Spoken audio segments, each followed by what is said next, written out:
கிறிஸ்துவுக்குள் பிரியமானவர்களே, நம்ம அடிப்படை இறையியல்ல நம்ம அடுத்த பாடம் 6வது பாடம், அதாவது இன்ட்வெல்லிங், நமக்குள் வாசமாக இருப்பது இல்லை நமக்குள் தங்கி இருப்பது என்று சொல்லக்கூடியதாக. நம்ம இந்த அடிப்படை இறையியல்ல முதலாவது நம்ம பார்த்த வார்த்தை எலெக்ஷன், நம்ம எப்படி ஆண்டவர் தெரிந்து கொண்டார். இரண்டாவதாக மீட்பு, ரிடம்ஷன். மூன்றாவதாக இம்ப்யூட்டேஷன், எப்படி நம்மகிட்ட இருந்த பாவத்தை அவர் எடுத்துக்கொண்டார், நமக்கு அவருடைய நீதியை கொடுத்தார் என்று சொல்லக்கூடியதாக. அதற்கடுத்து நம்ம என்ன பார்த்தோம்? அடாப்ஷன், அவர் எப்படி நம்மை அவருடைய பிள்ளைகளாய், அவருடைய புத்திரர்களாய் நம்மை தெரிந்து கொண்டார் என்று சொல்லக்கூடியதாக. அதற்கு பின்பாக எப்படி அவர் நம்மை ஜஸ்டிஃபிகேஷன் என்று சொல்லக்கூடிய நம்மை நியாயப்படுத்தினார் என்று. இதற்கு அடுத்தபடியாக நமக்கு என்ன கொடுக்குறார்னா, நமக்கு பரிசுத்த ஆவியை நமக்கு கொடுத்து நமக்குள்ள வாசமாக இருக்க வைக்கக்கூடிய ஒரு காரியத்தை பண்ணுறார். பழைய ஏற்பாட்டில் பார்த்தீங்கன்னா, பரிசுத்த ஆவியானவர் ஒரு சிலருக்கு ஒரு தெரிவு செய்யப்பட்டு ஒரு குறிப்பிட்ட நோக்கத்திற்காய் மாத்திரம்தான் கொடுக்கப்பட்டதே ஒழிய இந்த புதிய ஏற்பாட்டில் சொன்னது போல் கொடுக்கப்படலை. இதை நாம் நன்றாக புரிந்து கொள்ள வேண்டும். ஏன்னா நிறைய நேரங்களில் பழைய ஏற்பாட்டுக்கும் புதிய ஏற்பாட்டுக்குள்ள ஒரு வித்தியாசம் தெரிஞ்சால் தான் நம்ம இதை அழகாக புரிந்து கொள்ள முடியும். பழைய ஏற்பாட்டில் பரிசுத்த ஆவியானவர் யாராவது ஒருவருக்கு ஒரு குறிப்பிட்ட நோக்கத்திற்கு மாத்திரம் அவர்கள் மேல் இருந்து அவர் போனதை பார்க்க முடியும். நீங்கள் ஆன்லைனில் பார்க்குறவங்களா இருந்தால் யூடியூப் சேனல் நம்ம வச்சுருக்கோம். 3 மேனிஃபெஸ்டேஷன், பரிசுத்த ஆவியானவருடைய 3 விதமான பரிமாணங்கள் என்று சொல்லக்கூடியதா. பரிசுத்த ஆவியானவர் உங்களுக்குள் இருப்பது, பரிசுத்த ஆவியானவர் உங்களோடு இருப்பது, பரிசுத்த ஆவியானவர் உங்கள் மேல் வருவது. இந்த 3க்கும் என்ன வித்தியாசம் என்பதை குறித்து விரிவான செய்தி இருக்குது. அதனால் நம்ம அதை குறித்து பேச போகிறதில்ல. இந்த நாளில் நமக்குள்ளே பரிசுத்த ஆவியானவர் தங்கி இருப்பதை குறித்து நம்ம பார்க்க போகிறோம். பழைய ஏற்பாட்டில் பாருங்கள், என்னாகமம் 27வது அதிகாரம் 18வது வசனம் பாருங்கள். அங்கு ஆண்டவர் யாருக்கிட்ட சொல்கிறாரு? பிதாவாகிய தேவன் மோசேயிட்ட சொல்கிறாரு.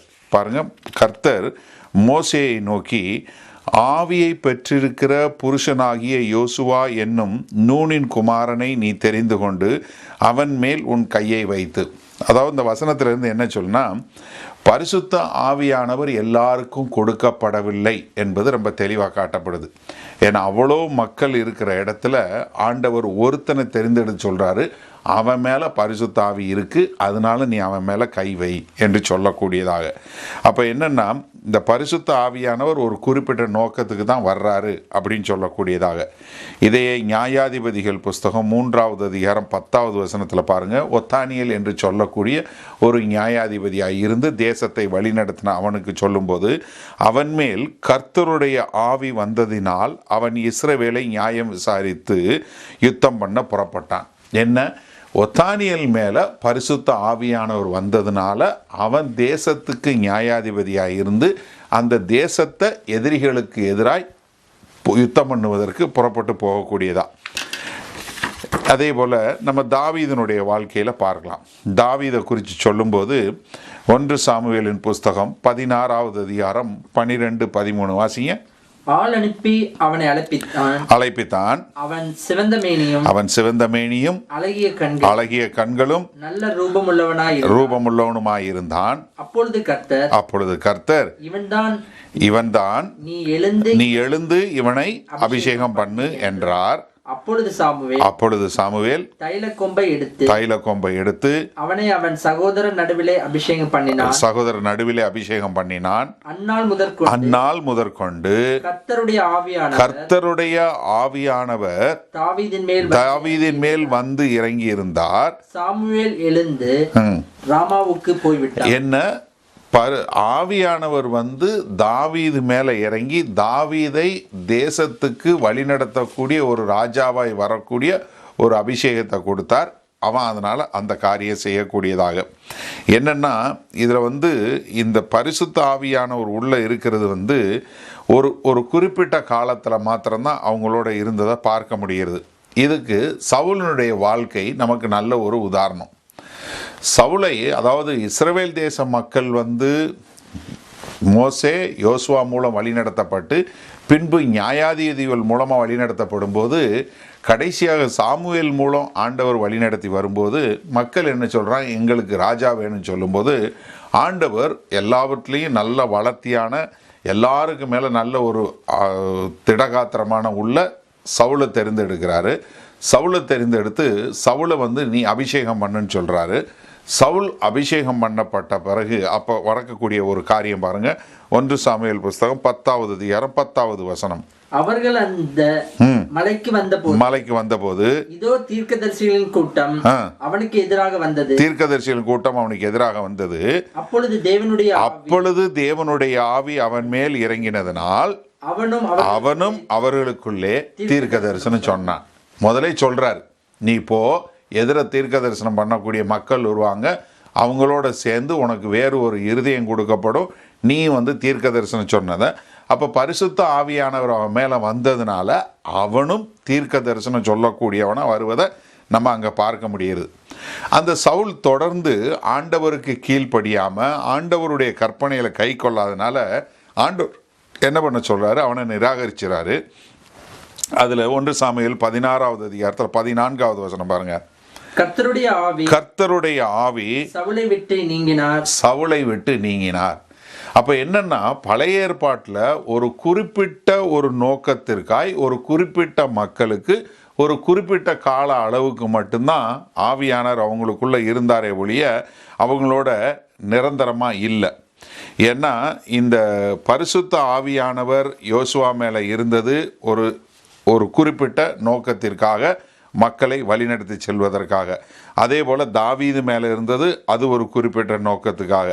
அதனால் இந்த பழைய ஏற்பாட்டில் அவர்கள் தேவனோடு சமமாய் தேவனுக்கு பிரியமாய் வாழ்ந்தார்கள். தேவன் சொன்ன காரியங்களை கேட்டு கீழ்ப்படிந்து அவர்கள் பரிசுத்தமாக வாழ்ந்தாங்களோ வாழலையோ, ஆனால் பரிசுத்த ஆவியானவர் அவர்கள் மேலே அவர்களை கொண்டு என்ன செய்யணும்னு இருந்தாரோ அதற்காக இருந்தாங்க.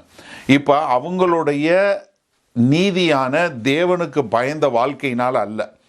ஏன்னா நம்ம இதை சிம்சோனுடைய கதையில் ரொம்ப அழகாக பார்க்க முடியும். சிம்சோன் தேவன ஆவியை பட்டிருந்தான், ஆனால் அவன் தவறான பாதையில் போனதுக்கப்புறம் அவனுக்கே அது தெரியாது. அங்கே அவன் அந்த ஆண்டவரை விட்டு தூரம் போயிட்டாங்கனால. அதனால் ஒருத்தர் தேவ பக்தியாய் தேவனுக்கு பிரியமாக வாழ்ந்ததுனால அவர்கள் மேலே பரிசுத்த ஆவியானவர் இல்லை. அவர் ஒரு குறிப்பிட்ட நோக்கத்துக்காக வந்தார், காரியங்களை செஞ்சார், அது போயிட்டார்.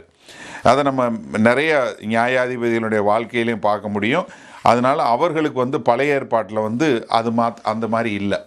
இதை யாத்திராகமம் 31வது அதிகாரத்தில் முதல் 5 வசனங்களில் பார்த்தீங்கன்னா எப்படி ஆண்டவர் ஒரு சில மக்களை தெரிந்தெடுத்து அவர்களுக்கு பரிசுத்தாவியை கொடுத்து அவர்களுக்கு ஒரு திறமையை கொடுத்து இந்த திறமையை நீங்கள் உபயோகப்படுத்துங்கன்னு சொல்லக்கூடிய காரியம்.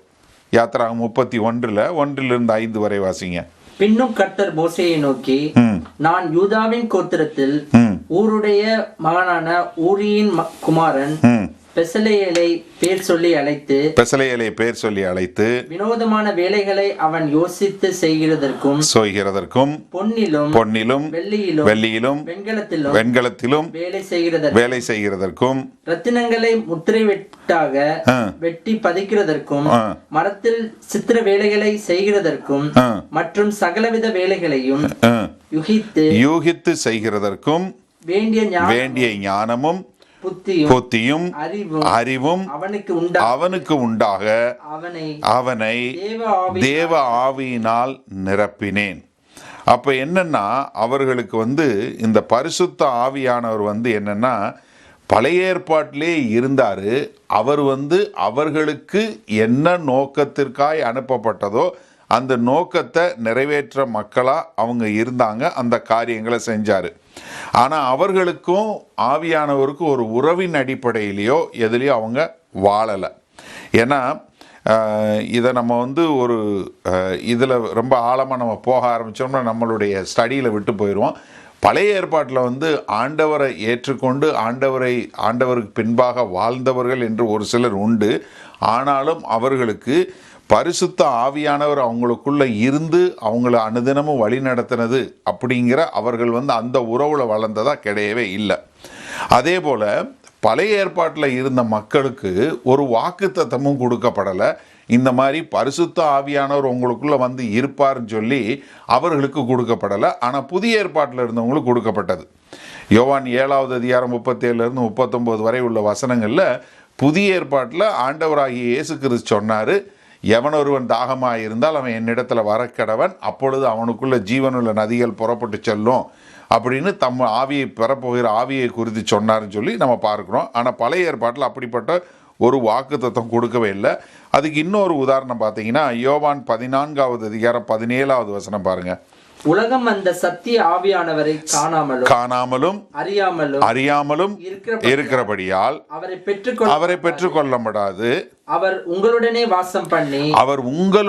வாசம் பண்ணி உங்களுக்குள்ளே இருப்பதால் நீங்கள் அவரை அறிவீர்கள். என்ன, இப்போ உங்களுக்குள்ள இருக்கிறதுனால தான். ஏன்னா இந்த வசனம் பார்த்தீங்கன்னா பரிசுத்த அவர்களோடு பழைய ஏற்பாட்டில் இருந்தார். ஆனால் புதிய ஏற்பாட்டில் பரிசுத்த ஆவியானவர் அவர்களுக்குள்ளே இருந்தார். இந்த வித்தியாசம் தான். அவங்களோட இருந்து காரியங்கள் செய்கிறதுக்கும் அவர்களுக்குள்ள வாசமாக இருப்பதற்கும் ஒரு பெரிய வித்தியாசம் உண்டு. ஏன்னா பழைய ஏற்பாட்டில் நம்ம ஆவியில் பிறக்க வேண்டும் என்ற ஒரு தாக்கம் இருந்தது. ஆனால் அவங்க ஆவியில் பிறக்கலை. இதைத்தான் நிக்கதேமு கூட உட்காந்து ஆண்டவர் பேசும்போது அதை குறித்து சொன்னார், நீ ஆவியில் பிறந்திருக்கணும். ஏன்னா அதை சொல்லும்போது எசேக்கியேலினுடைய தீர்க்க தரிசனம் எப்படி ஜலத்தினால் கழுவி எப்படி உனக்கு கல்லான இருதயத்தை எடுத்து சதையான இருதயத்தை போட்டு ஒரு புதிய ஆவியை கொடுப்பேன்னு சொல்லி பழைய ஏற்பாட்டில் சொன்னார். அதை நீ அறிஞ்சிருக்கணும்னு சொல்கிறதுனால தான் யோவான் 3வது அதிகாரம் 5வது வசனத்தில் ஆண்டவர் சொல்லும்போது நிக்கதேமுகிட்ட சொல்லும்போது என்ன சொல்கிறாரு, இயேசு பிரதியுத்தரமாக ஒருவன் ஜலத்தினாலும் ஆவியினாலும் பிரவாவிட்டால் தேவனுடைய ராஜ்யத்தில் பிரவேசிக்க மாட்டான் என்று மெய்யாகவே உனக்கு சொல்லுகிறேன். அப்ப என்னன்னா ஒரு பரிசுத்த ஆவியை பெற்று ஒரு புதிய ஜீவன் பெற்றாதான் நீங்க பரலோக ராஜ்யத்துக்குள்ள போக முடியும். அதனால தான் அவங்களுக்கு என்ன, அவங்களால அப்படி ஒரு தேவ பிரசன்னத்தை பெற்றுக்கொண்டு அவர்கள் தேவனுக்கூடாய் இருந்து பரலோக ராஜ்யத்துக்குள்ளே போவது முடியாத காரியமாக இருந்தது. அதனால தான் இந்த பரலோக ராஜ்யம் என்று சொல்லுவதையே புதிய ஏற்பாட்டில் மட்டும்தான் பார்க்க முடியும், பழைய ஏற்பாட்டில் உங்களால் பார்க்க முடியாது. சரி, இப்போ இந்த புதிய ஏற்பாட்டில் பரிசுத்த ஆவியானவர் எப்படி நமக்குள் வாசம் பண்ணுகிறார்? ஏன்னா அந்த பழைய ஏற்பாட்டுக்கும் புதிய ஏற்பாட்டுக்குள்ள ஒரு வித்தியாசத்தை பார்க்கும்போது புதிய ஏற்பாட்டில் என்னென்னா, நீங்கள் ஆண்டவராகிய இயேசு கிறிஸ்துவை ஏற்றுக்கொண்ட போது அவரை என்னுடைய இரட்சகர், அவர் என்னுடைய பாவங்களுக்காக பலியானார் என்று சொல்லி நம்ம இதுவரை பார்த்தது போல ஆண்டவர் தெரிந்தெடுத்தார், நம்மை மீட்டு கொண்டார். அவர் நமக்கு நம்முடைய பாவங்களை அவர் எடுத்துக்கொண்டு தன்னுடைய நீதியை கொடுத்தார். அதன் மூலமாக எனக்கு ஒரு குற்றமில்லாதவன் என்கிற உண்டானது. அதன் மூலமாக நியாயப்படுத்தப்பட்டேன். என்னை பிள்ளையாய் ஏற்றுக்கொண்ட போது எனக்கு பரிசுத்த ஆவியானவர் கொடுக்கப்படுகிறார். அந்த ஆவியின் உதவினால தான் அப்பா பிதாவே என்று அழைக்கக்கூடிய ஒரு புத்திர சுவிகாரத்தை பெற்றிருக்கேன். அந்த பரிசுத்த ஆவியானவர் எனக்குள்ளேயும் யாரெல்லாம் ஆண்டவராகிய இயேசு கிறிஸ்துவை தங்களுடைய இரட்சகராக ஏற்றுக்கொண்டார்களோ அவர்களுக்குள்ளேயும் நிரந்தரமாக தங்கி இருக்கக்கூடிய ஒரு காரியம். பழைய ஏற்பாட்டில் வந்தார், காரியத்தை செஞ்சார், போயிட்டார். ஆனால் புதிய ஏற்பாட்டில் அப்படி இல்லை. என்றென்றைக்கும் நித்தியத்திற்கும் எனக்குள் வாசமாய் இருக்கிறவர். ஏன்னா நீங்கள் இது நோட்ஸில் இல்லை, இருந்தாலும் தெரிஞ்சுக்கொள்ளுங்க. 1 தெசலோனிக்கர் 5வது அதிகாரம் 23வது வசனம் என்ன சொல்லுது? ஆவி ஆத்மா சரீரம் முழுவதிலும் உங்களுக்கு நீங்கள் பரிசுத்தப்பட வேண்டும் என்று. அப்போ அந்த ஆவி ஆத்மா சரீரம் சொல்லும்போது இந்த ஆவி என்னவா இருக்கிறது? மரித்ததாக இருக்கிறது. எபேசியர் 2வது அதிகாரம் 1வது வசனம், நம்ம பாவத்திலையும் அக்கிரமத்திலையும் மரித்தவங்களாக இருந்தோம். அப்போ என்ன, ஆவியில் நமக்கு ஒரு உயிர்ப்பிப்பு வந்தது. அப்போ இந்த சரீரத்தில் இல்லாமல் ஆவியும் ஆத்மாவில், ஆவியில் என்ன வந்தது? பரிசுத்த ஆவி வந்த உடனே அந்த பரிசுத்த ஆவி எப்பொழுதும் தேவனோடு இருக்கக்கூடியதாய், தேவனோடு தொடர்புள்ளதாய் இருக்க போகுது. அதனால தான் அது நித்தியத்திற்கும் நமக்குள்ள இருக்க போற ஒரு ஆவியாக இருக்கிறது. இதை நீங்க நல்லா புரிஞ்சு கொள்ளணும்னா 1 கொரிந்தியர் 3வது அதிகாரம் 16, 17வது வசனம் பாருங்க. நீங்கள் தேவனுடைய ஆலயமா இருக்கிறீர்கள். இப்ப நம்ம ஆலயத்துக்கு நம்ம போக தேவையில்லை, நம்ம ஆலயமா இருக்கிறோம். தேவனுடைய ஆவி உங்களில் வாசமாய் இருக்கிறது என்றும் அறியாதிருக்கிறீர்களா? என்ன, தேவனுடைய ஆவி இப்ப குடியிருக்கிறது எனக்குள்ள. டேபர்நாக்கிள் என்று சொல்லக்கூடியதா. ஏன்னா பழைய ஏற்பாட்டில் நான் தேவாலயத்துக்கு போனேன்னா அங்கே தேவனுடைய பிரசன்னத்தை பார்க்குறேன். ஏன்னா அங்கே தான் தேவனுடைய பிரசன்னம் இருந்துச்சு. புதிய ஏற்பாட்டில் இப்போ நான் தான் ஆலயம், அதனால் எனக்குள்ள பரிசுத்த ஆவியானவர் இருக்கிறாரு அப்படின்னு சொல்லக்கூடியதாக. அந்த ஆலயம் 17வது வசனம் பாருங்க. ஒருவன் தேவனுடைய ஆலயத்தை கெடுத்தால் அவனை தேவன் கெடுப்பார். தேவனுடைய ஆலயம் பரிசுத்தமாய் இருக்கிறது, நீங்களே அந்த ஆலயம். அதான் அதுல வண்டர்ஃபுல் ஒரு அருமையான வாக்குத்தத்தம் என்ன, நீங்க தான் அந்த ஆலயம். இப்போ ஆண்டவர் எங்க இருக்கிறாரு? எனக்குள்ள இருக்கிறாரு. நான் தான் அந்த ஆலயம். இப்போ நான் எங்க போறேனோ அங்கதான் ஆலயம் இருக்கு. அதே 1 கொரிந்தியர் 6வது அதிகாரம் 19, 20 பாருங்க. உங்கள் சரீரமானது நீங்கள் தேவனாலே பெற்றும் உங்களில் தங்கியும் இருக்கிற பரிசுத்த ஆவியினுடைய ஆலயமாய் இருக்கிறது என்றும் நீங்கள் உங்களுடையவர்கள் அல்லவென்றும் அறியீர்களா? கிரயத்துக்கு கொல்லப்பட்டீர்களே, ஆகையால் தேவனுக்கு உடையவர்களாகிய உங்கள் சரீரத்தினாலும் உங்கள் ஆவியினாலும் தேவனை மகிமைப்படுத்துங்கள். என்ன, நான் என்னுடைய விசுவாசத்தை தேவன் பேர்ல வைத்து ஆண்டவராகிய இயேசு கிறிஸ்துவை ஏற்றுக்கொண்ட போது எனக்கு என்ன, பரிசுத்த ஆவியானவர் வருகிறாரு. அந்த பரிசுத்த ஆவியானவர் எனக்குள்ள நிரந்தரமா இருக்கிறாரு. அந்த நித்திய ஆவியானவர் எனக்குள்ள நித்தியமா இருக்கிறதுனால அவர் வருகையில நான் எடுத்துக்கொள்ளப்படுவேன் என்று சொல்வதற்கு ஒரு அத்தாட்சியாக, ஒரு அடையாளமாக, முத்திரையாக பரிசுத்த ஆவியும் கொடுக்கிறார். இதைத்தான் அப்போஸ்தலனாகிய பவுல் எபேசு சபைக்கு எழுதும்போது எபேசுக்கு சொல்லும்போது என்ன சொல்றாரு, அவருடைய பரிசுத்த ஆவி எனக்கு கொடுக்கப்பட்டிருக்கு. அது என்னவா கொடுக்கப்பட்டிருக்குது? ஒரு அச்சாரமாக, ஒரு அட்வான்ஸா கொடுக்கப்பட்டிருக்குன்னு. அது 13, 14 வாசிங்களேன். எபேசியர் 1, 13, 14. நீங்களும் உங்கள் ரட்சிப்பின்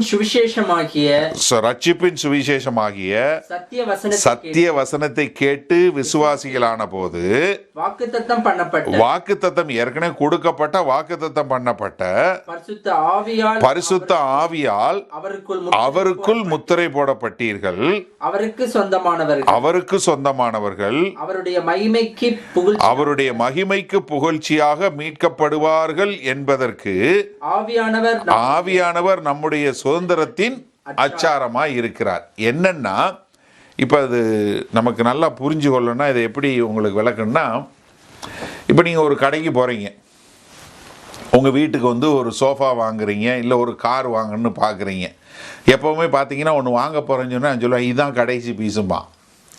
பார்த்துருக்கீங்களா? இதுதான் கடைசி பீஸ், இது போயிடுச்சுன்னா என்னால் கேரண்டி கொடுக்க முடியாது. அப்போ என்ன செய்வோம், சரி ஓகே இது ஒரு 500 பவுண்ட்ஸு, நான் என்ன பண்ணுறேன், இந்தாங்க ஒரு 50 பவுண்ட்ஸ் இப்போ அட்வான்ஸ் கொடுத்துட்டு போகிறேன். நீ என்ன பண்ணு, நான் திரும்ப மீட் எடுத்துகிட்டு போவேன், காசு கொடுத்து எடுத்துகிட்டு போவேன், அது வரைக்கும் இதை அச்சாரமாக வச்சுக்கோ, இதை அட்வான்ஸாக வச்சுக்கோன்னு சொல்லி காசு கொடுத்துட்டு வந்துடுறோம். அதை வேறு யாருக்கும் விற்க மாட்டான், அதை எப்பயும் வச்சுருப்பான். காரணம் என்ன, நீங்கள் பணம் முன்பணம் கொடுத்துட்டீங்க, மீதி பணத்தை கொடுத்து அதை எடுத்துக்கொண்டு போவீங்கன்னு. இப்போ ஆண்டவர் என்ன சொல்கிறாரு, நான் உன்னைய மீட்டு கொண்டேன், நான் உன்னைய என்னுடைய மகிமையின் புகழ்ச்சிக்காக உன்னை நான் அந்த கடைசி நாளில் எடுத்துக்கொள்ள போகிறேன். அதுக்கு நீ என்னுடையவன் ஒரு முத்திரை போட்டிருக்கேன். அது எதை கொண்டு போட்டிருக்கேன்? பரிசுத்த ஆவியை கொண்டு போட்டிருக்கேன். அந்த பரிசுத்த ஆவி உனக்குள்ளே இருக்கிறாரு. அவர் எதுவாக இருக்கிறாரு? உனக்கு அச்சாரமாக இருக்கிறார். அதுதான் அட்வான்ஸு, அதுதான் உனக்கு கொடுக்கப்பட்ட டெபாசிட். என்ன, நிச்சயமாக தேவன் உன்னை மீட்டு கொண்டு போவார். அவருடைய மகிமைக்கு புகழ்ச்சியாக உன்னை கொண்டு போவாருங்கிறதுக்கு ஒரு அட்வான்ஸ் கொடுத்துட்டார். நிச்சயமாக அவர் உன்னைய மீட்டு கொண்டு போயிடுவார் என்று சொல்வதற்கு ஒரு அடையாளமாக கொடுத்துட்டாருன்னு சொல்லி.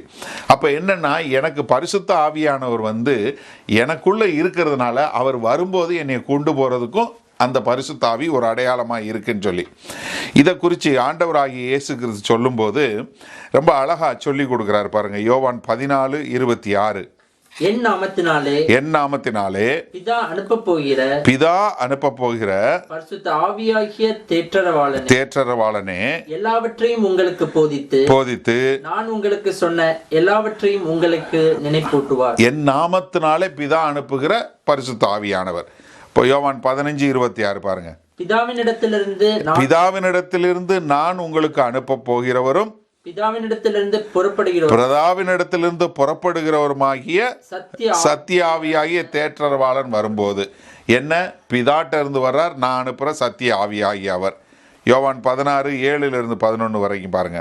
நான் உங்களுக்கு உண்மையை சொல்லுகிறேன், நான் போகிறது உங்களுக்கு பிரயோஜனமாயிருக்கும். நான் போகாதிருந்தால் தேற்றரவாளன் உங்களிடத்தில் வரார். நான் போவேனேயாகில் அவரை உங்களிடத்திற்கு அனுப்புவேன். அவர் வந்து பாவத்தை குறித்தும் நீதியை குறித்தும் நியாய தீர்ப்பை குறித்தும் உலகத்தை கண்டித்து உணர்த்துவார். அவர்கள் என்னை விசுவாசியாதபடியினாலே பாவத்தை குறித்தும் நீங்கள் இனி என்னை காணாதபடிக்கு நான் என் பிதாவினிடத்திற்கு போகிறபடியினாலே நீதியை குறித்தும் இந்த உலகத்தின் அதிபதி நியாயம் தீர்க்கப்பட்டதினாலே நியாய தீர்ப்பை குறித்தும் என்ன அவர் வருவாரு, அவர் உங்களை வழி நடத்துவார், அவர் உங்களுக்குள்ளதான் இருப்பார் என்று சொல்லக்கூடியதாக. அதாவது அவர் சத்திய ஆகிய அவர் பிதாவினிடத்திலிருந்து வருகிறார், இயேசு கிறிஸ்து அனுப்பி கொடுக்கிறார். இயேசு கிறிஸ்துவும் நான் போகிறது நல்லது, உங்களுக்கு அனுப்பிச்சு வைக்கிறேன், அவர் வந்து உங்களை வழி நடத்துவார், சகல சத்தியங்களுக்கும் வேண்டும். இதை யோவான் 16:13-14 பாருங்க. சத்திய ஆவியாகி அவர் வரும்போது சகல சத்தியத்துக்குள்ளும் உங்களை நடத்துவார். அவர் தம்முடைய சுயமாய் பேசாமல் தாம் கேள்விப்பட்டவைகள் யாவையும் சொல்லி வரப்போகிற காரியங்களை உங்களுக்கு அறிவிப்பார். அவர் என்னுடையதில் எடுத்து உங்களுக்கு அறிவிப்பதினால் என்னை மகிமைப்படுத்துவார். என்ன அவர் என்ன செய்வாருங்கிறத ரொம்ப அழகா இங்க ஆண்டவராகிய இயேசு கிறிஸ்து சொல்லி கொடுத்துட்டு கடைசியா ரொம்ப என்ன சொல்றாருன்னா, இந்த யோவான் 14வது அதிகாரம் 16-18 வரை இந்த பரிசுத்த ஆவியானவர் எப்படி இருப்பார், என்ன செய்ய போறாருங்கிறத சொல்லி கொடுக்கிறார் பாருங்க. நான் பிதாவை வேண்டிக் கொள்ளுவேன், அப்பொழுது என்றென்றைக்கும் என்ன நித்தியத்துக்கும் உங்களுடனே கூட இருக்கும்படிக்கு சத்திய ஆவியாகிய வேறொரு தேற்றரவாளனை அவர் உங்களுக்கு தந்தருள்வார். என்ன அவர் என்றென்றைக்கும் உங்க கூட இருக்கிறவர், அவர் சத்திய ஆவியானவர், அவர் உங்க கூட எப்பொழுதும் இருப்பார். உலகம் அந்த சத்திய ஆவியானவரை காணாமலும் அறியாமலும் இருக்கிறபடியால் அவரை பெற்றுக்கொள்ள மாட்டாது. அவர் உங்களுடனே வாசம் பண்ணி உங்களுக்குள்ளே இருப்பதால் உங்களுக்குள்ளே இருப்பதால் அவர் உங்களோட வாசம் பண்ணி உங்களுக்குள்ள இருப்பது, உங்களோட இருக்கிறது ஒண்ணு, உங்களுக்குள்ள வாசம் இருப்பதால் நீங்கள் அவரை அறிவீர்கள். நான் உங்களை திக்கற்றவர்களாக விடேன், உங்களிடத்தில் வருவேன். என்ன ஆவியா நான் உங்ககிட்ட வருவேன், நான் சத்திய ஆவியை அனுப்புவேன், நான் உங்களுக்குள்ள இருப்பேன், உங்க கூட இருப்பேன், உங்களுக்குள்ள இருப்பேன், நித்தியத்துக்கு இருப்பேன். இதுல இருந்து இந்த இந்த பரிசுத்த ஆவியானவர் நமக்குள் வாசம் பண்ணுவது, இந்த இன்ட்வெல்லிங் என்று சொல்லக்கூடிய ஒரு பெரிய பாக்கியம் நமக்கு உண்டாகிறது. நான் ஆண்டவரால் தெரிந்தெடுக்கப்பட்டேன், நான் மீட்கப்பட்டேன், எனக்கு நீதி கொடுக்கப்பட்டது, நான் நீதிமான் என்று நியாயம் தீர்க்கப்பட்டேன், என்னை அவருடைய குமாரனாக ஏற்றுக்கொண்டதுனால எனக்கு பரிசுத்த ஆவியானவர் கொடுக்கப்பட்டிருக்குது. அந்த பரிசுத்த ஆவியானவர் என்றென்றைக்கும் எனக்குள்ள இருக்கிறாரு. அவர் யார் என்பதை நம்ம பார்த்தோம்னா நமக்குள்ள இருக்கிறத பற்றி நம்ம புரிஞ்சு கொள்ள முடியும். முதலாவது, பரிசுத்த ஆவியானவர் ஒரு ஆள் தத்துவம் உள்ளவர். நம்ம இப்போ சமீபத்தில் கூட சண்டேல பரிசுத்த ஆவியை ஆராதிக்கலாமான்னு சொல்லி பார்க்கும்போது இதை குறித்து பார்த்தோம், ரொம்ப ஆழமாக பார்த்தோம். அதாவது அவர் ஆள் தத்துவம் உள்ளவர். இந்த 16வது வசனத்தில் பாருங்க, நான் வேண்டிக் கொள்வேன், அவர் வருவார், அவர் அவர் அவர் என்று தான் சொல்லுமே ஒழிய அது என்னமோ ஒரு பெரிய வல்லமையாகவோ இதாவோ இருக்கிறதுல என்ன அவர் அவர் ஒரு ஆள் தத்துவம் உடையவர் என்பதை நம்ம பார்க்க முடிகிறது.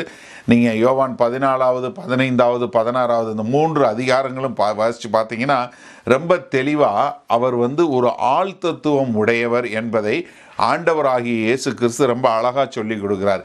என்னை போல ஒரு தேற்றரவாளன், அதாவது ஆண்டவராகிய இயேசு கிறிஸ்துவை போல உள்ள ஒருவரைத்தான் அனுப்புவேன்னு சொல்லி அது வல்லமை கிடையாது. அவர் வரும்போது நீங்கள் வல்லமை பெறுவீங்க. ஆனால் அவர் யார்? ஒரு ஆள் தத்துவம் உடையவர் என்பதை புரிந்து கொள்ள வேண்டும். ரெண்டாவது, இந்த ஆள் தத்துவம் உள்ளவர் யார்? அவர் தேவனுக்கு சமமானவர், அவரும் ஒரு தெய்வம் என்று சொல்லக்கூடியதாக. ஏன்னா சத்திய ஆவியாகிய வேறொரு தேற்றரவாளனை அவர் உங்களுக்கு தருவார். யார் கொடுப்பா? பிதாவானவர் கொடுப்பார். நான் அனுப்பிச்சி வைப்பேன், நான் போகிறது நல்லது. என்ன? அவரை போல உள்ளவர். இது கிரேக்க மொழியில் பார்த்தீங்கன்னா இந்த 16வது வசனம் அலோஸ் பேரக்லிட்டாஸ் அப்படின்னா என்ன? அவரை போல உள்ளவர். எல்லா வகையிலையும் ஆள் தத்துவம், தன்மை, சொரூபம் எல்லா விதத்திலையும் இயேசு கிறிஸ்துவை போல உள்ளவர். அவர் யார்? அவரும் ஒரு தேவன், திரியேக தேவனில் அவரும் ஒருவர் என்று சொல்லக்கூடியதாக. இந்த பரிசுத்த ஆவியானவர் என்ன பண்ணுவார்? அவர்களுக்குள்ளே வாசம் பண்ணுவார். என்ன? எல்லா விசுவாசிகளும், யாரெல்லாம் ஆண்டவரை விசுவாசித்து ஏற்றுக்கொள்ளுகிறார்களோ அவங்க எல்லாருக்குள்ளேயும் அவர் என்றென்றைக்கும் நித்தியத்துக்கும் இருப்பார். ஏன்னா இந்த யோவான் 7வது அதிகாரம் 37லிருந்து 39 வரை உள்ள வசனங்கள் பாருங்கள். பண்டிகையின் கடைசி நாளாகிய பிரதான நாளிலே இயேசு நின்று சத்தமிட்டு, ஒருவன் தாகமாயிருந்தால் என்னிடத்தில் வந்து பானம் பண்ண கடவன், வேதவாக்கியம் சொல்லுகிறபடி என்னிடத்தில் விசுவாசமாய் இருக்கிறவன் எவனோ அவன் உள்ளத்திலிருந்து ஜீவ தண்ணீர் உள்ள நதிகள் ஓடும் என்றார். தம்மை விசுவாசிக்கிறவர்கள் அடைய போகிற ஆவியை குறித்து இப்படி சொன்னார். இயேசு இன்னும் மகிமைப்படாதிருந்தபடியினால் பரிசுத்த ஆவி இன்னும் அருளப்படவில்லை. என்னன்னா, பரிசுத்த ஆவியானவர் அருளப்படாதனால அவர் என்ன சொல்றாரு? நீ தாகமா இருந்து என்கிட்ட வந்தேன்னா உன்கிட்ட இருந்து ஜீவனுள்ள நதிகள் புறப்பட்டு செல்லும் என்று சொல்லக்கூடியதா. என்ன? யாரெல்லாம் எவனொருவன் தாகமாயிருந்தால், நல்லா கவனிங்க, எவனொருவன், யாரா இருந்தாலும் சரி. பழைய ஏற்பாட்டில் அப்படி கிடையாது. புதிய ஏற்பாட்டில் யாரெல்லாம் தாகமாக வர்றீங்களோ அவங்க எல்லாருடைய இருதயத்தில் இருந்தோம். அப்போஸ்தலர் நடவடிக்கை 2:38-39 பாருங்க. பேதுரு அவர்களை நோக்கி நீங்கள் மனம் திரும்பி ஒவ்வொருவரும் பாவ மன்னிப்புக்கென்று, யாரெல்லாம் பாவ மன்னிப்புக்கென்று இயேசு கிறிஸ்துவின் நாமத்தினாலே ஞானஸ்தானம் பெற்றுக்கொள்றீங்களோ அப்பொழுது பரிசுத்த ஆவியினுடைய வரத்தை பெறுவீங்க. இந்த வாக்குத்தத்தம் யாருக்கு? உங்களுக்கு, உங்களுடைய பிள்ளைகளின் பிள்ளைகள் எல்லாருக்கும். யாரெல்லாம் என்ன? தேவனாகிய கர்த்தர் வரவழைக்கும் தூரத்தில் உள்ள யாவருக்கும், எல்லாருக்கும், எல்லா விசுவாசிகளுக்கும் இது பலிக்கும். ரோமர் 5:5 பாருங்க. மேலும் நமக்கு அருளப்பட்ட பரிசுத்த ஆவியினாலே தேவ அன்பு நம்முடைய இருதயங்களில் ஊற்றப்பட்டிருக்கபடியால், இந்த பரிசுத்த ஆவியினுடைய அன்பு எங்க? நம்மளுடைய இருதயங்கள்ல ஊற்றப்பட்டிருக்கிறது. ரோமர் 8:9 பாருங்க. தேவனுடைய ஆவி உங்களில் வாசமாய் இருந்தால் நீங்கள் மாம்சத்துக்குட்பட்டவர்களாய் இராமல் ஆவிக்குட்பட்டவர்களாய் இருப்பீர்கள். என்ன? தேவனுடைய ஆவி உங்களுக்குள்ள வாசமாய் இருக்கிறது, உங்களுக்குள்ள தங்கி இருப்பது. உங்களுக்குள்ள இருப்பதுன்னா உங்களுக்குள்ள வாசமாய் இருப்பது. வாசம்ங்கிறது நம்ம கேட்கறது இல்லை. நம்ம நடைமுறையில் எங்கே தங்கி இருக்கீங்கன்னு கேட்குறோம். உங்கள் வீடு எங்கே, நீங்கள் எங்கே தங்கி இருக்கீங்கன்னா யாரையாவது ஒருத்தவங்களை பார்த்தா என்ன கேட்குறோம்? வேர் டு யூ லிவ்னு தான் கேட்குறோம். இப்போ பரிசுத்த ஆவியானவர் எங்கே இருக்கிறீங்கன்னா உங்களுக்குள்ளே இருக்கேன், வாசமாக இருக்கேன்னு. என்ன? தங்கி இருக்கிறேன், இங்கே தான் நான் குடியிருக்கிறேன். எங்கே இருக்கிறாரு? நம்மளுடைய இருதயங்களில் தங்கி இருக்கிறார். 1 கொரிந்தியர் 6:19 பாருங்க. உங்கள் சரீரமானது நீங்கள் தேவனாலே பெற்றும் உங்களில் தங்கியும் இருக்கிற பரிசுத்த ஆவியானவனுடைய ஆலயமாய் இருக்கிறது என்று. அப்ப நமக்குள்ள தங்கி இருக்கிறார் அவர், நிரந்தரமா நமக்குள்ள தங்கி இருக்கிறாரு. எல்லாருக்கும் யாரெல்லாம் ஏற்றுக்கொள்றீங்களோ, கலாத்தியர் 3:2 பாருங்க. ஒன்றை மாத்திரம் உங்களிடத்தில் அறிய விரும்புகிறேன், நியாயப்பிரமாணத்தின் கிரியைகளினாலே நியாயப்பிரமாணத்தின் கிரியைகளினாலேயோ விசுவாச கேள்வியினாலேயோ எதினாலே ஆவியை பெற்றீர்கள். என்ன, நீ விசுவாசம் வந்ததுனால நீ ஆவியை பெற்ற. கலாத்தியர் 4:6 பாருங்க. மேலும் நீங்கள் புத்திரராய் இருக்கிறபடியால் அப்பா பிதாவே என்று கூப்பிடத்தக்கதாக தேவன் தமது குமாரனுடைய ஆவியை உங்கள் இருதயங்கள் எங்க அனுப்பிச்சாரு? உங்கள் இருதயங்களில் அனுப்பிச்சாரு. உங்க கூட அனுப்பல. நல்லா கவனிங்க, உங்களுடைய இருதயங்கள் அனுப்பிச்சாரு. நமக்குள்ள வாசமாயிருப்பதற்காக. முதல்ல அவர் ஆள் தத்துவம் உடையவர், இரண்டாவது அவரும் ஒரு தெய்வீக ஆள் தத்துவம் உடையவர், மூன்றாவதாக அவர் எங்க எல்லாம் யாரெல்லாம் மனம் திரும்பி அவரை ஏற்றுக்கொள்கிறார்களோ, யாரெல்லாம் எவனொருவன் தாகமாக இருக்கிறானோ, யாரெல்லாம் அவரை ஏற்றுக்கொள்றாங்களோ அவங்க எல்லாருடைய இருதயத்திலே தங்கி வாசமாக இருந்து அப்பா பிதாவே என்று அழைக்கிற புத்திர சுவிகாரத்தின் ஆவியா அவர் இருப்பதை நம்ம பார்க்க முடிகிறது. நான்காவதாக இந்த பரிசுத்த ஆவியானவர் எங்க எல்லாருக்குள்ளேயும் தங்கி இருக்கக்கூடியது. எவ்ரி பிலீவர் அபைட்ஸ்னா என்ன? வாசமாய் இருப்பது, தங்கி இருப்பது, அவருக்குள் இருப்பது என்று சொல்லக்கூடியதாக. இது யோவான் 14:16 நம்ம பார்க்க முடிகிறது. மறுபடியும் நீங்கள் இதை பார்க்கணுன்னா ஒரு காரியம் என்ன செய்யணும்னா, பழைய ஏற்பாட்டில் வருவார் போயிடுவார், ஆனால் நமக்குள்ள புதிய ஏற்பாட்டில் நமக்குள்ள எப்பயும் தங்குவார். முதல்ல ஆரம்பத்தில் நான் காட்டி கொடுத்தேன், இப்போ இன்னொரு 2-3 காரியம் காட்டி கொடுக்குறேன் பாருங்க. நியாயாதிபதிகள் 6:34 பாருங்க. அப்பொழுது கர்த்தருடைய ஆவியானவர் கிதியோன் மேல் இறங்கினார். அவன் எக்காலம் ஊதி அபியேஸ்ரியரை கூப்பிட்டு தனக்கு பின் செல்லும்படி செய்து. ஆமா, அவன் ஒரு பலவீனனா இருந்தான், ஆனா அவன் மேல பரிசுத்த ஆவியானவர் வந்தார், அவன் பலவானானா. ஆனால் அதே சமயத்தில் சிம்சோன்கிட்ட இருந்த ஆவி, அவன் பலவானா இருந்தான், அவன் பலவீனமானான். காரணம் என்ன? கர்த்தருடைய ஆவி அவனை விட்டு புறப்பட்டு போயிடுச்சு, அதே தெரியல. நியாயாதிபதிகள் 16:20 பாருங்க. அப்பொழுது அவன் சிம்சோனை உண்மையில் வந்து விட்டார்கள் என்றால் அவன் நித்திரை விட்டு விழித்து கர்த்தர் தன்னை விட்டு விலகினதை அறியாமல் எப்போதும் போல உதறி போட்டு வெளியே போவேன் என்றான். என்ன? கர்த்தருடைய ஆவியானவர் போயிட்டார். பழைய ஏற்பாட்டில் வருவார் போயிடுவார், ஆனால் இங்கே அப்படி இல்லை. இங்கே என்ன? நீ நிலைத்திருப்பது, ஒரு விசுவாசிக்குள்ள நிலைத்திருப்பது. அதே போல 1 சாமுவேல் 10:6 பாருங்க. அப்பொழுது கர்த்தருடைய ஆவி உன்மேல் இறங்குவார், நீ அவர்களோட கூட தீர்க்க தரிசனம் சொல்லி வேறு மனுஷனாவாய். இது சாவுலுக்கு சாமுவேல் சொன்ன வார்த்தை, ஆனா அது நிறைவேறுது. 1 சாமுவேல் 16:14 பாருங்க. கர்த்தருடைய ஆவி சவுலை விட்டு நீங்கினார். வந்துச்சு, அவனை வேறொரு ஆளா மாறிச்சு.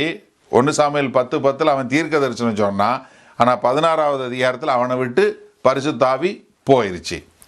ஆனால் புதிய ஏற்பாட்டில் என்னன்னா, அவர் எப்போதும் நமக்குள்ளே இருப்பார். அதுதான் 16வது அதிகாரம், என்றென்றைக்கும் உங்களோடே. யோவான் 14:16 என்ன சொல்றாரு? அவர் என்றென்றைக்கும் உங்களுடனே வாசமாயிருப்பார். அதனால தான் பழைய ஏற்பாட்டில் இருந்த தாவீது ஜெபம் பண்ணும்போது என்ன ஜெபம் பண்ணாரு? ஆண்டவரே, பரிசுத்த ஆவியை என்கிட்ட இருந்து எடுத்து போட்டுறாதீங்க. சங்கீதம் 51:11 வாசிங்க. உமது சமூகத்தை விட்டு என்னை தள்ளாமலும் உமது பரிசுத்த ஆவியை என்னிடத்திலிருந்து எடுத்துக்கொள்ளாமலும் இரும். அதான் அவங்களோட அழுகை. என்ன? ஐயோ ஆண்டவரே, பரிசுத்த ஆவியை எடுத்துறாதீங்க. நமக்கு நம்ம யாரும் அப்படி ஜபிக்கிறது இல்லை. ஏன்னா நமக்குள்ள அவர் என்றென்றைக்கும் நித்தியத்துக்கும் தங்கி இருக்கிறாரு. ஆனால் பழைய ஏற்பாட்டில் அது இல்லை. அவர் என்ன? என்றென்றைக்கும் நம்மளோட தங்கி இருக்கிறவர், வர்றவர் போகிறவர் இல்லை. இதுக்கு ஒரு வித்தியாசம் புரிஞ்சுக்கணுன்னா, ஹோட்டலும் வீடும் தான். நம்ம ஹோட்டலுக்கு போவோம், நான் ஊருக்கு போகிறேன், நிறைய இடங்களுக்கு பிரசங்கம் பண்ண போகிறேன், ஒவ்வொரு இடத்துல தங்குறேன், ஆனால் இங்கே மறுபடியும் திரும்ப வீட்டுக்கு வந்துடுறேன். அதுபோல் நான் வெளியே போவேன், ஆனால் வீட்டுக்கு வந்துடுவேன். பழைய ஏற்பாட்டில் வருவார் போயிடுவார், அது ஹோட்டல் மாதிரி. ஆனால் புதிய ஏற்பாட்டில் அவர் வீடு எப்பொழுதும் இங்கே தான் தங்கியிருப்பார், எங்கேயும் போக மாட்டார். அதை புரிஞ்சுக்கணும். கடைசியாக பரிசுத்த ஆவியானவர் என்ன பண்ணுவார்னா, அவர் எனக்குள்ளே இருக்கிறதுனால கிறிஸ்துவனுடைய பிரசன்னத்தை, தேவனுடைய மகிமையை எப்பொழுதும் எனக்கு கொடுக்கிறவராகவே இருக்கிறார். எப்படி? அவர் எனக்குள்ளே இருக்கிறதுனால கிறிஸ்துவனுடைய பிரசன்னம் அவர் எப்பொழுதும் எனக்குள்ளே இருக்கிறதுனால வரக்கூடிய ஒரு காரியம். சரியா? கொலோசியர் 1:27 இதை என்ன செய்கிறாரு? அப்போஸ்தலனாகிய பவுல் ரகசியம் என்று சொல்லக்கூடியதை வெளிப்படுத்துகிறார். நிறைய ரகசியங்களை சொல்கிறாரு. ஒரு 7 ரகசியங்கள் நம்ம ஆண்டவராகிய இயேசு கிறிஸ்துவனுடைய 2ஆம் வருகையில் இந்த ரகசியங்களை குறித்து பார்த்துருக்குறோம். அதில் ஒரு ரகசியம் என்னன்னா, கிறிஸ்து எனக்குள்ளே இருப்பது மகிமையின் ரகசியம்னு. நல்லா கவனிங்க. எபிரேயர் 9:24 எபேசியர் 1:20 உள்ள வசனங்கள்லாம் என்ன பார்க்குறோம்? அவர் என்ன பண்ணார்? மரித்தோரிலிருந்து எழும்பி உன்னதத்தில் தேவனுடைய வலது பாரிசத்தில் வீற்றிருக்கிறார். பரலோகத்தில் வலது பாரிசத்தில் வீற்றிருக்கிறார். ஆனால் பரிசுத்த ஆவியானவர் மூலமாக உங்களுக்குள்ளேயும் எனக்குள்ளேயும் நம்மளுடைய இருதயங்களை தங்கி இருக்கிறார். பரலோகத்தில் தங்கி இருக்கிறாரு, பூமியில் உங்களுக்குள்ள என்னுடைய இருதயத்தில் தங்கி இருக்கிறார். இதுதான் ரகசியம். நமக்கு புரியுமா? புரியாது. இந்த ரகசியத்தை தான் பவுல் வெளிப்படுத்துகிறாரு. அது சொல்லும்போது என்ன சொல்றாரு பாருங்க. கொலோசியர் 1:27 வாசிங்க. புறஜாதிகளுக்குள்ளே விளங்கிய இந்த ரகசியத்தில் உள்ள மகிமையின் ஐஸ்வர்யம் இன்னதென்று தேவன் தம்முடைய பரிசுத்தவான்களுக்கு தெரியப்படுத்த சித்தமானார். கிறிஸ்துவானவர் மகிமையின் நம்பிக்கையாக உங்களுக்குள் இருப்பதே அந்த ரகசியம். அதாவது கிறிஸ்து எனக்குள்ள இருப்பது தான் தேவனுடைய மகிமையின் ரகசியம். மகிமை என்பது என்ன? நம்முடைய உணர்வுகளில் புரிந்து கொள்ளக்கூடிய தேவனுடைய பிரசன்னம். The presence of God which manifests, which we can experience in our senses, is what the glory of God. தேவனுடைய மகிமை என்ன? அவருடைய பிரசன்னத்தை என்னுடைய உணர்வுகளில் புரிந்து கொள்ளக்கூடியதான் தேவனுடைய மகிமை. அந்த மகிமை என்ன? இப்போ கிறிஸ்து எனக்குள்ள இருக்கிறாரு.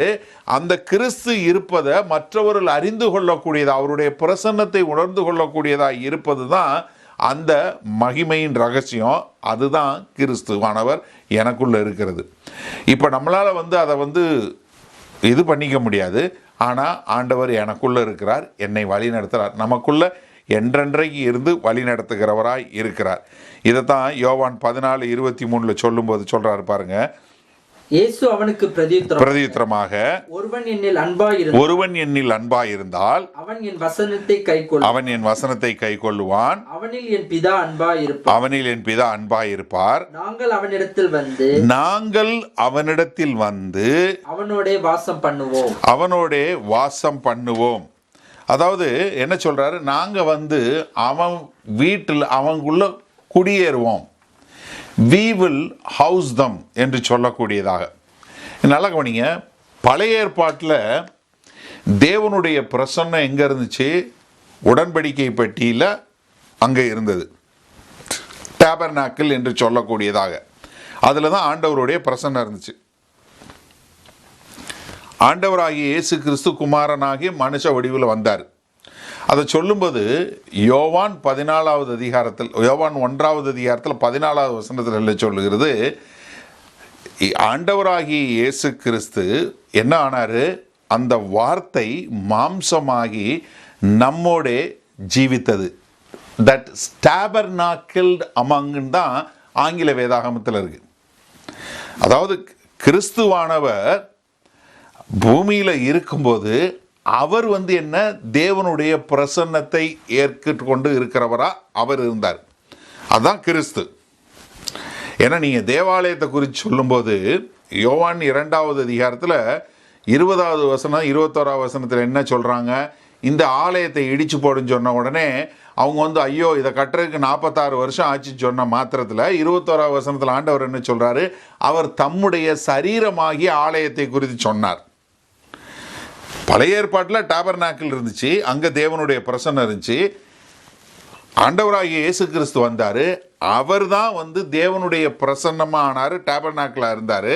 அவர் மரித்து உயிர் தெழுந்தார். உயிர் தெழுந்துட்டு என்ன சொல்லிட்டு போனார்? நீங்கள் எருசலேம் விட்டு போகாதீங்க, பரிசுத்த ஆவியானவர், வாக்குத்தத்தம் பண்ணப்பட்ட பரிசுத்த ஆவியானவர் வருவார்னு. அந்த பரிசுத்த ஆவியானவர் யார்? யோவான் 14 இது வரைக்கும் வாசித்தோம். யோவான் 14:26 வாசித்தோம். யோவான் 15:26 வாசித்தோம்.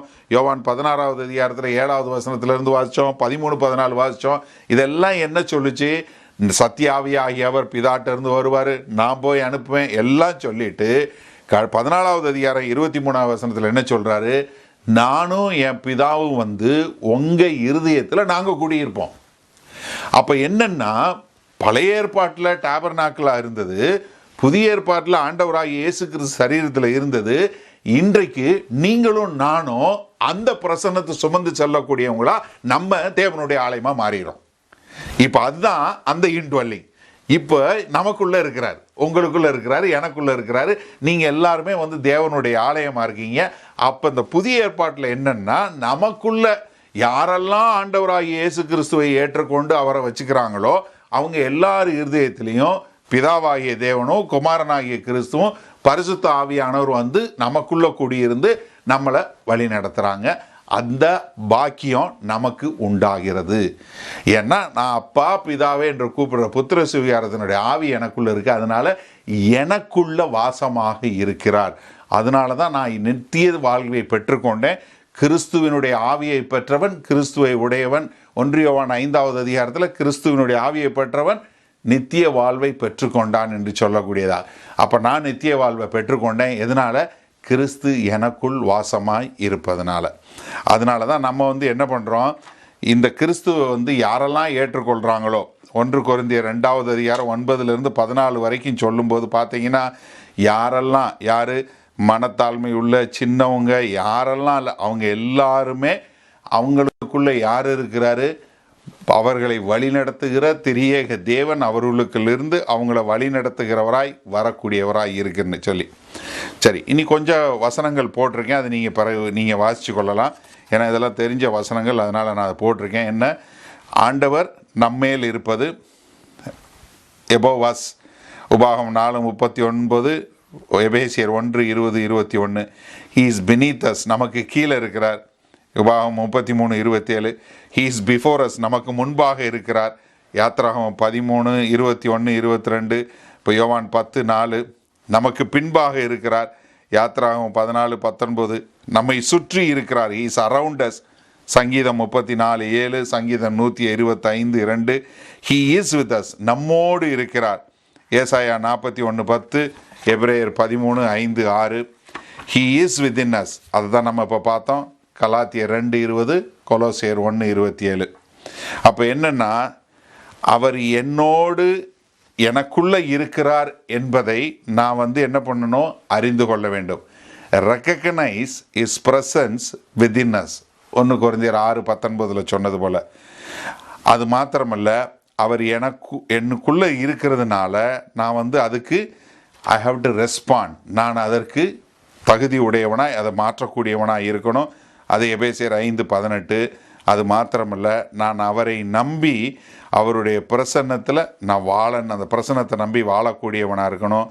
Rely upon his presence within us, அது 2 கொரிந்தியர் 3:5-6. அப்போ என்னென்னா, இன்றைக்கு புதிய ஏற்பாட்டில் ஆண்டவராகிய இயேசு கிறிஸ்துவை தன்னுடைய சொந்த இரட்சகர் என்று ஏற்றுக்கொண்ட எல்லாரும் மீட்கப்பட்டு கிறிஸ்துவனுடைய ஆவியாகிய சத்திய ஆவியாகிய அவர் நமக்குள்ளே வந்துடுறார். அந்த ஆவியானவர் இப்போ நம்ம எல்லாருக்குள்ளேயும் இருக்கிறார். அந்த ஆவியானவர் நம்மளை வழி நடத்துகிறார், நம்மை ஆலோசனை சொல்லுகிறார், நம்மை என்னென்ன காரியங்கள் செய்வாருங்கிறது வேற. ஆனால் அவர் எனக்குள்ளே இருக்கிறார். அப்போ எனக்கு என்னென்னா, நான் தான் தேவனுடைய ஆலயமாய், தேவனுடைய பிரசன்னத்தை சுமந்து சொல்லக்கூடியவனாய். பழைய ஏற்பாட்டில் டேபர்நாக்கிள், புதிய ஏற்பாட்டில் இயேசு கிறிஸ்து, இன்றைக்கு நீங்களும் நானும். அதுதான் இந்த இன்ட்வெல்லிங் என்கிற ஒரு பெரிய பாக்கியம். இது யாருக்குமே இல்லாத பாக்கியம் நமக்கு கொடுக்கப்பட்டிருக்கு. அதை உணர்ந்து வாழ கர்த்தர் நமக்கு கிருபை பாராட்டுவாராக. ஆமேன். God bless you.